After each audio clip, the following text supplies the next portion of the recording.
tanpa nabi, langit yang tak lagi berbicara, tanah yang dipenuhi darah dan kezaliman.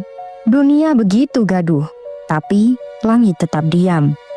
600 tahun telah berlalu sejak terakhir kali wahyu turun ke bumi kepada Nabi Isa. Ketika Nabi Isa diangkat ke langit, cahaya itu kian meredup. Selama 600 tahun, keadaan dunia semakin kacau. Di barat, Romawi menaklukkan bangsa demi bangsa. Di timur, Persia menyembah api sambil membakar harapan. Di tanah Arab, bayi perempuan dikubur hidup-hidup. Berhala disembah, kebenaran dilupakan. Tapi, di balik kegelapan itu, di sela kesunyian malam sejarah, ada cahaya yang sedang bersinar perlahan. Sebuah janji langit yang hampir tiba waktunya. Dan dari padang pasir yang dilupakan, akan lahir seorang nabi, nabi terakhir, penutup para rasul, dan cahaya bagi dunia yang kelelahan. Inilah kisah dunia sebelum fajar itu menyingsing.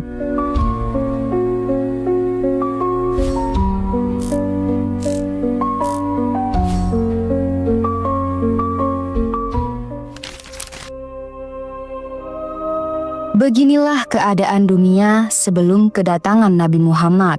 Dunia kala itu memang memiliki peradaban yang maju, bangunan menjulang, istana megah, tentara yang gagah. Tapi semua itu tidak menjamin cahaya.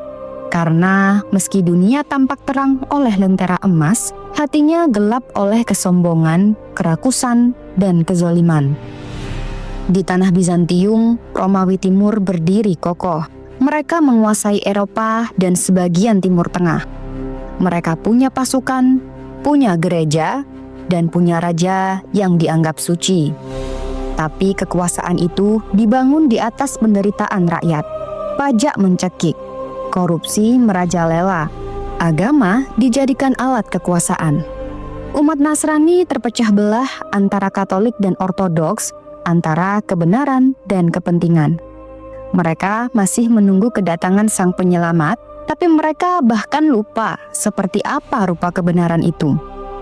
Di sisi timur berdirilah Persia Sasanid, kekaisaran megah dengan kebudayaan tinggi, tapi mereka menyembah api, memuja elemen, dan percaya bahwa dunia ini hanya panggung antara terang dan gelap. Tapi nyatanya, rakyat mereka hanya mendapat gelap. Golongan bangsawan hidup mewah, sementara rakyat jelata tertindas. Sistem kasta perlahan tumbuh, dan kemiskinan menjadi bagian dari takdir. Sementara di sisi utara, ada Eropa, masa itu dikenal sebagai The Dark Age, zaman kegelapan. Ilmu hilang, filsafat dilupakan, dan rakyat hidup dalam kebodohan. Gereja menguasai hidup manusia dari lahir hingga mati. Mereka yang berbeda dibakar hidup-hidup, dianggap penyihir, dan dibungkam. Cahaya wahyu telah padam, digantikan oleh suara penguasa. Sedangkan di daratan Asia ada India. Sistem kasta menindas manusia sejak lahir. Seorang Dalit, kasta terbawah, tidak boleh menyentuh air suci, tidak boleh masuk kuil, bahkan tidak boleh bermimpi tinggi. Sementara di Cina, dinasti berganti-ganti menumpahkan darah dalam perebutan tahta. Filsafat Konfusianisme, Taoisme, dan Buddhisme bertarung memperebutkan hati rakyat. Dan jauh di tenggara Asia, terbentang gugusan pulau-pulau tropis yang kelak dikenal sebagai Nusantara. Tanah yang subur, laut yang luas, hutan yang rimbun. Tapi di balik keindahannya, masyarakat di sini pun juga belum mengenal tauhid yang murni. Mereka menyembah roh leluhur, memuja gunung, sungai, dan pepohonan. Agama bercampur dengan mistik dan mitos. Pengaruh Hindu-Buddha mulai masuk lewat jalur perdagangan, tapi ajaran itu pun hanya dinikmati oleh kalangan bangsawan, bukan oleh rakyat kebanyakan. Rakyat hidup dalam sistem feodal. Mereka taat bukan karena cinta, tapi karena takut kepada kekuasaan dan karena percaya pada kekuatan gaib. Tidak ada wahyu, tidak ada nabi, hanya tradisi dan cerita para dukun. Dan di tengah segalanya, bagaimana dengan tanah Arab yang terlupakan? Jazirah Arab kala itu bukan pusat dunia, tidak punya istana, tidak punya kerajaan besar, tidak punya perpustakaan raksasa, tapi ia menyimpan misteri tanah yang sunyi, tapi akan menjadi pusat peradaban baru. Dunia saat itu bukan hanya kehilangan pemimpin, dunia kehilangan arah. Kekayaan melimpah, tapi tidak ada keadilan. Ilmu ada, tapi tidak menyentuh hati. Agama ada, tapi hanya jadi topeng untuk menutupi kerakusan. Maka dari Roma di barat hingga Persia di timur, dari India dan Cina hingga Kepulauan Nusantara, dunia sedang gelap. Baik yang maju maupun yang terpencil, semua menunggu satu hal, cahaya yang bisa menembus zaman dan benua. Selama 600 tahun, langit seolah menutup pintu wahyu, tapi tidak benar-benar menutup harapan. Karena saat malam mencapai puncak tergelapnya, disitulah fajar biasanya mulai menyingsing. Dan dari tengah gurun pasir yang tandus akan datang seorang nabi, bukan hanya untuk satu kaum, tapi untuk seluruh umat manusia.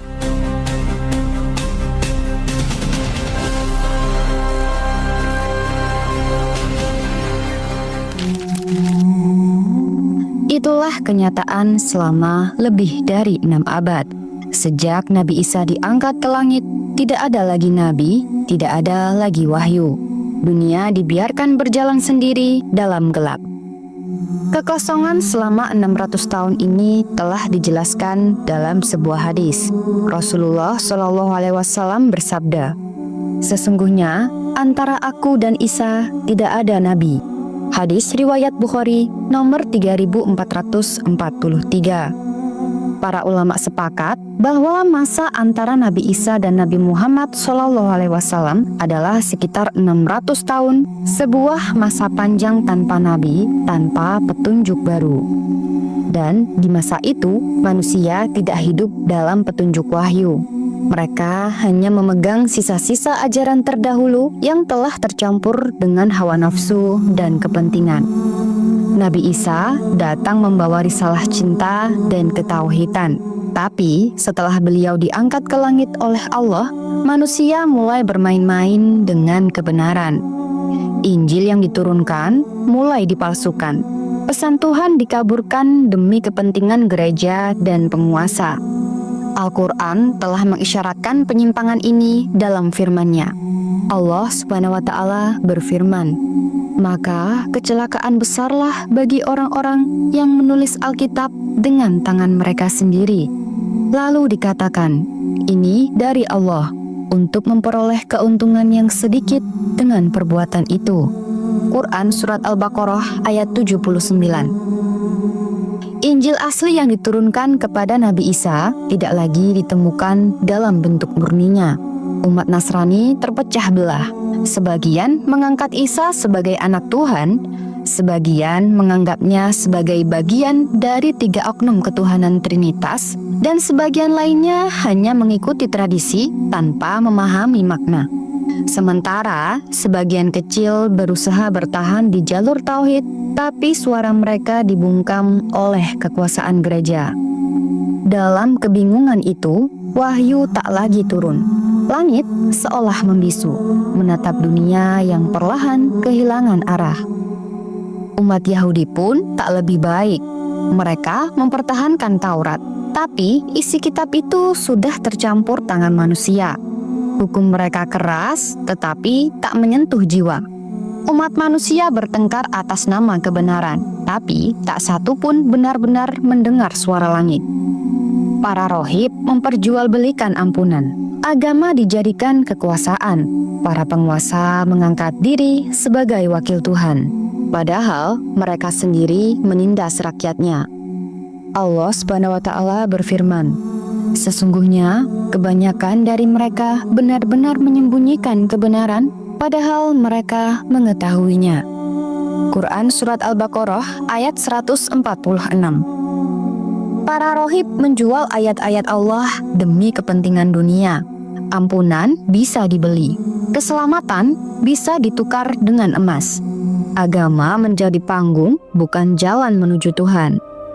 Dunia kehilangan teladan sejati, dan yang tersisa hanya ambisi dan kepalsuan. Bahkan keyakinan yang benar pun semakin terpinggirkan. Rakyat kecil tidak lagi tahu siapa Tuhan mereka. Dalam Al-Quran, Allah menggambarkan kondisi ini. Allah SWT berfirman, orang-orang Yahudi berkata, Uzair adalah anak Allah, dan orang-orang Nasrani berkata, Al-Masih adalah anak Allah. Mereka menjadikan ulama dan rohib mereka sebagai Tuhan selain Allah. Quran Surat At-Taubah ayat 30-31. Keimanan telah menyimpang jauh dari ajaran Nabi Ibrahim. Kebenaran tertutup oleh kabut politik, dogma, dan syirik. Dunia kala itu seperti kapal besar, berlayar di tengah badai, tanpa kompas, tanpa nahkoda. Ada masanya, para nabi datang silih berganti. Dari Nabi Ibrahim, Nabi Musa, Nabi Daud, Nabi Sulaiman, hingga Nabi Isa. Tapi setelah itu, sunyi, gelap, dan dalam kesunyian itulah dunia berjalan tanpa tujuan. Manusia mulai menyembah apapun, api, batu, bintang, bahkan manusia itu sendiri. Di seluruh penjuru bumi, tauhid tinggal sejarah. Manusia menyembah tuhan-tuhan palsu yang tak mampu menolong bahkan dirinya sendiri. Tapi Allah tidak membiarkan dunia dalam gelap selamanya. Dia sedang menyiapkan sesuatu, atau lebih tepatnya seseorang. Seorang nabi bukan hanya untuk satu bangsa, tapi untuk seluruh umat manusia. Seorang rasul bukan hanya untuk satu waktu, tapi untuk sepanjang zaman. Ia akan datang bukan dari istana, bukan dari kaum elit, tapi dari padang pasir sunyi yang dunia bahkan tak anggap penting, yakni di Mekah. Ia akan membawa cahaya yang menyinari dunia hingga hari kiamat. Rasulullah SAW bersabda, Aku adalah doa Nabi Ibrahim, kabar gembira dari Isa, dan mimpi ibuku saat mengandungku. Hadis riwayat Ahmad disahihkan oleh Al-Albani. Artinya, risalah kenabian Muhammad SAW telah dijanjikan, bahkan sebelum beliau lahir. Allah telah menanam benihnya di hati para nabi terdahulu.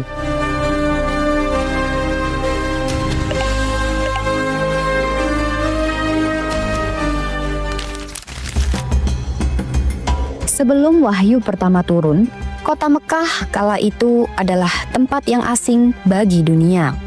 Tanah tandus, tanpa sungai, tanpa istana, hanya padang pasir dan bebatuan. Tapi di tanah itulah Allah memilih untuk menanam benih revolusi terbesar sepanjang sejarah. Masyarakat Arab hidup dalam sistem suku yang keras dan penuh kebanggaan. Mereka dikenal sebagai bangsa yang memuliakan tamu, tapi juga bisa berperang hanya karena satu kata. Balas dendam menjadi budaya. Perang antar kabilah bisa berlangsung puluhan tahun, seperti Perang Basus yang berlangsung selama 40 tahun hanya karena seekor unta. Bangsa Arab kala itu memang hidup dalam ikatan asabiyah atau fanatisme kesukuan yang membabi buta. Mereka berperang hanya karena satu kata. Balas dendam menjadi hukum tak tertulis. Allah SWT menyebut kondisi ini sebagai zaman kebodohan atau zaman jahiliyah. Allah SWT berfirman, apakah hukum jahiliyah yang mereka kehendaki dan hukum siapakah yang lebih baik daripada hukum Allah bagi orang-orang yang yakin? Quran Surat Al-Ma'idah ayat 50. Di Arab, hukum tidak berlaku untuk semua. Yang kuat menindas yang lemah. Yang kaya membeli keadilan. Yang miskin tak punya suara. Yang paling mengerikan dari semua itu adalah budaya mengubur bayi perempuan hidup-hidup. Mereka menganggap anak perempuan membawa aib dan beban. Dan Allah SWT menggambarkan rasa malu mereka ketika mendapat anak perempuan dan diabadikan dalam Al-Quran. Allah Subhanahu wa Ta'ala berfirman, apabila seseorang dari mereka diberi kabar tentang kelahiran anak perempuan, wajahnya menjadi hitam muram dan dia sangat marah. Quran Surat An-Nahl ayat 58. Maka ketika bayi lahir, jika itu perempuan, sebagian ayah menarik napas kecewa, lalu menyeret bayinya ke padang pasir dan menguburnya dalam diam. Allah mengecam praktik seperti ini dan diabadikan dalam Al-Quran. Allah Subhanahu wa Ta'ala berfirman, dan apabila bayi perempuan yang dikubur hidup-hidup ditanya, karena dosa apakah dia dibunuh? Quran Surat At-Takwir ayat 8-9. Itu bukan hanya dosa sosial, itu adalah bukti bahwa nurani manusia telah kehilangan cahayanya. Dan di tengah kota Mekah berdirilah Ka'bah, rumah suci yang dibangun oleh Nabi Ibrahim. Tapi fungsinya telah bergeser. Ka'bah bukan lagi tempat tauhid, melainkan tempat menaruh 360 berhala dari berbagai suku. Bahkan, sebagian orang Quraisy membuat patung dari kurma, disembah saat aman dan dimakan saat lapar. Allah Subhanahu wa Ta'ala mengecam penyembahan itu. Allah Subhanahu wa Ta'ala berfirman, mereka tidak menyembah selain Allah kecuali berhala, dan mereka tidak lain hanyalah mengikuti prasangka dan apa yang diinginkan oleh nafsu mereka. Quran Surat An-Najm ayat 23. Agama dijadikan komoditas. Haji sudah ada, tapi hanya ritual kosong tanpa makna. Abu Lahab, Abu Jahal, dan para tokoh Quraisy menjadikan agama sebagai ladang keuntungan. Mereka menciptakan ritual, memperdagangkan berhala, dan menjual kesucian. Mereka menyembah berhala yang bernama Lata, Uzza, dan Manat, tapi tidak benar-benar mengenal Allah. Allah Subhanahu wa Ta'ala berfirman, dan mereka menyembah selain Allah sesuatu yang tidak dapat mendatangkan mudarat maupun manfaat kepada mereka. Dan mereka berkata, mereka adalah pemberi syafaat kami di sisi Allah. Quran Surat Yunus ayat 18. Ini bukan sekadar kesalahan teologi, ini adalah penyelewengan spiritual yang sistematik. Bahkan dalam doa mereka kepada Allah pun tercampur syirik. Allah telah mengabadikan doa mereka dalam Al-Quran. Mereka berkata, kami tidak menyembah mereka berhala, melainkan agar mereka mendekatkan kami kepada Allah dengan sedekat-dekatnya. Quran Surat Az-Zumar ayat 3. Sementara budaya jahiliyah lainnya telah mengakar pada diri orang-orang Arab, seperti meminum minuman keras, zina dilakukan tanpa malu, dan perbudakan dianggap biasa.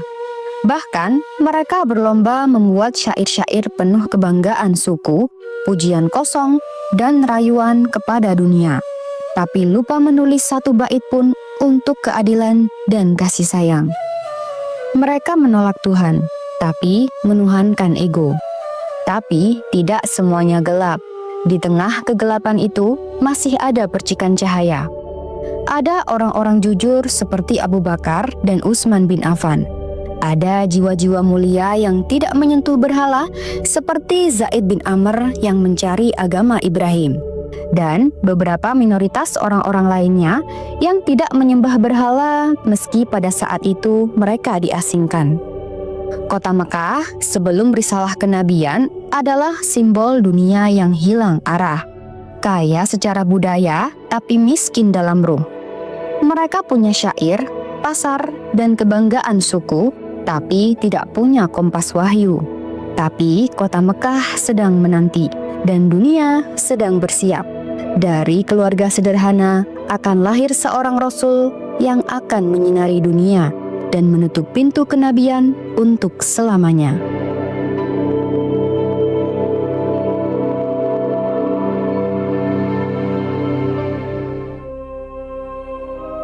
Saat malam mencapai titik tergelapnya, maka fajar pun mulai menyingsing. Dan fajar itu bukan sekadar cahaya pagi, melainkan cahaya yang membelah zaman. Setelah ratusan tahun dunia terdiam, Akhirnya langit kembali berbicara. Di Gua Hiro, di malam sunyi yang hanya ditemani batu dan bintang, Malaikat Jibril turun membawa wahyu pertama. Allah SWT berfirman, "Bacalah dengan nama Tuhanmu yang menciptakan." Quran Surat Al-Alaq ayat 1. Dan yang terjadi selanjutnya adalah mukjizat sejarah.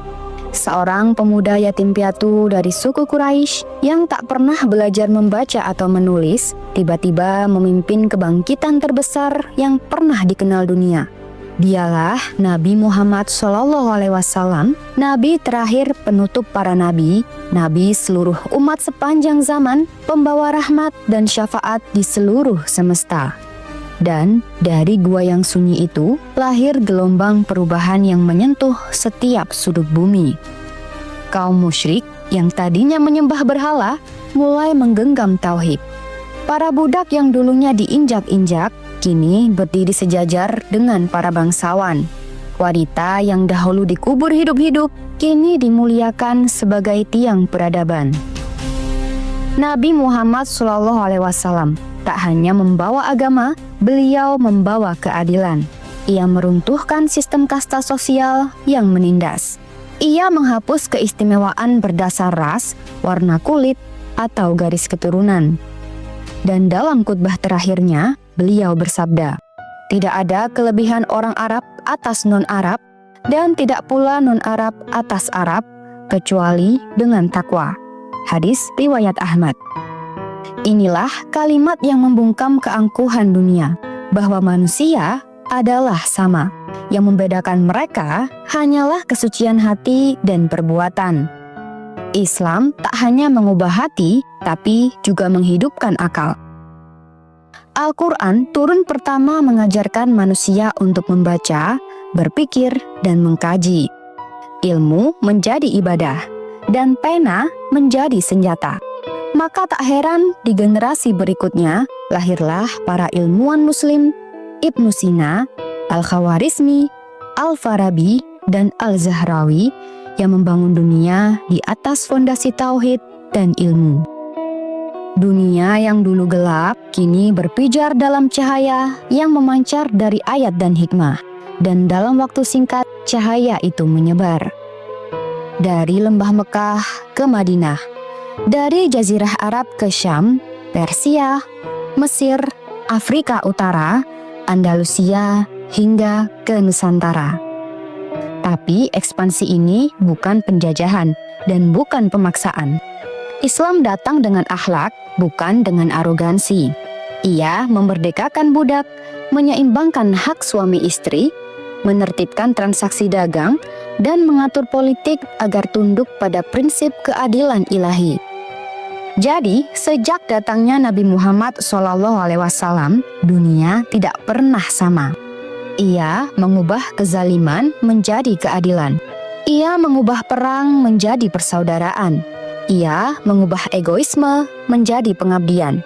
Dan risalahnya terus hidup hingga hari ini. Allah SWT berfirman, "Kami mengutusmu, wahai Muhammad, melainkan sebagai rahmat bagi seluruh alam."